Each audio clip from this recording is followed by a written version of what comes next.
Beh, sicuramente ci sono tanti altri fronti di cui discutere, non solo riguardo al procedimento di ristoro, ma riguardo i procedimenti penali, eccetera, eccetera, alle LCA, agli NPL, Banca Intesa, Banca Intesa che non bisogna dimenticarla, è sempre nei nostri pensieri. L'ho detto l'avvocato, dal 99, no? Che vuol dire che è stata regalata una banca, due banche a Intesa a €1 più cash. No, attenzione, certo. €1 più cash. Certo. Per me è un errore strategico. E quel cash, scusa se quel cash, chi pensa che quel cash che non sia influente se non per il bilancio dello Stato, che poi ognuno di noi ci metterà qualche euro, no? Ognuno di noi pagherà forse di tasse più dell'euro che era pagato Intesa per comprarsi due banche. Però attenzione, quei 5 miliardi e 2 che oggi, che subito lo Stato ha dato a Intesa, per qualunque motivo, sono in prededuzione. Cosa vuol dire?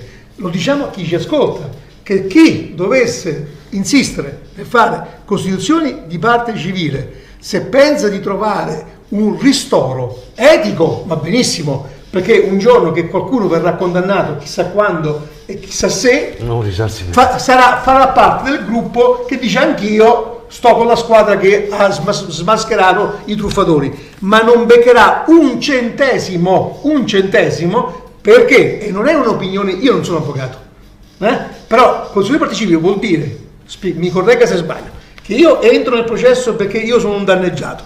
Nel momento in cui il processo si completa al terzo grado, quindi primo grado, appello e Cassazione, e se a quel punto X anni, se non più di un decennio, c'è una sentenza di condanna, la condanna, se fosse per gli imputati, riguarderebbe la banca, le banche in questo caso, e alcuni imputati, perché sono 7 imputati per Veneto, per Popolare di Vicenza, 14, quindi adesso mi sfugge un po' il numero di Veneto Banca. A quel punto c'è qualcuno, lo Stato, che dice, la giustizia che dice, colpevoli di aver truffato. A quel punto chi si è costituito parte civile può andare a instaurare un procedimento di rivalsa per i danni subiti. Quindi intanto parliamo di qualcosa che è ipotetico se verranno condannati, ma supponiamo che vengano condannati. Fra 10 anni, non prima, qualcuno potrà dire vado a chiedere i danni a chi?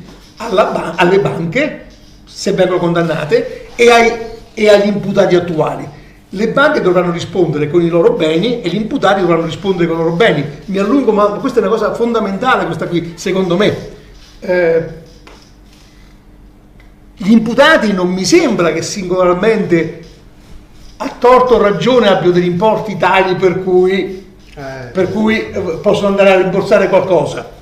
Le banche, nel caso in cui dovessero pagare, dovranno pagare con i soldi che incassano le banche in liquidazione. Da chi incassano i soldi in liquidazione? Dai crediti che vanno a recuperare tramite l'SGA e dai beni che stanno vendendo. Di quei crediti, non facciamo battute su quanto recupereranno, 5 miliardi e 2 in prededuzione andranno allo Stato. Quindi chi li fa fare costituzione di parte civile, se non per acquisire documenti, ma ne basta uno, o se non per una soddisfazione morale, sta compiendo sulle vittime un'opera di sciacallaggio. Mi sbaglio tecnicamente oppure no? Avvocato, non Atusbef, sì. Avvocato.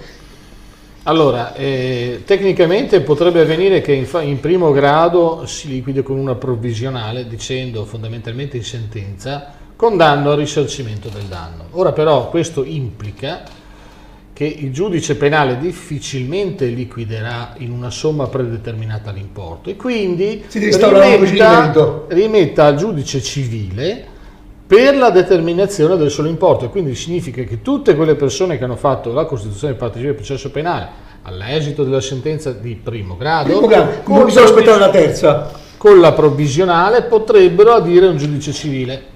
Questo però, allora dobbiamo però dire una cosa, abbiamo ovviamente costituite parti civili, Banca d'Italia, Consob, lo Stato, perché se anche loro sono parti civili, sì. Insomma, ci sono una serie di soggetti costituiti parte civile, perché e le risorse sono quelle che che inevitabilmente porteranno a distrarre moltissimi denari.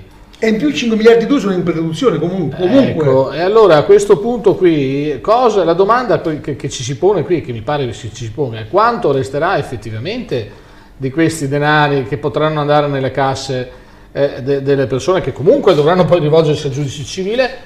Io temo, la mia opinione è pochissimi. Se non zero. Pochissimi, quindi allora se questa è la prospettiva, è anche il motivo per il quale ho aderito con entusiasmo all'iniziativa Fondo Ristoro. Quindi io mi correggo, non bisognerà aspettare il terzo grado se il giudice in primo grado dovesse condannare e stabilissi una provvisionale.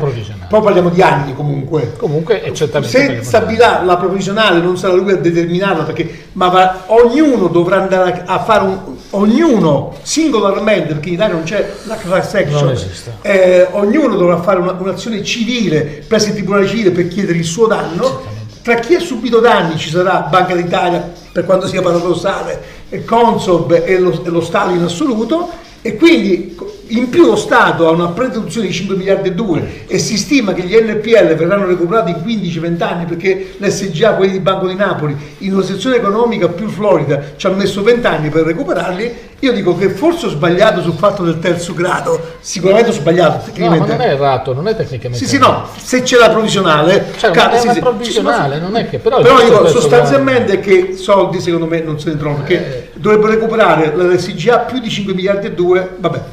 Luca stava chiudendo, ma mi ha aperto questo sfronte che era importante. No.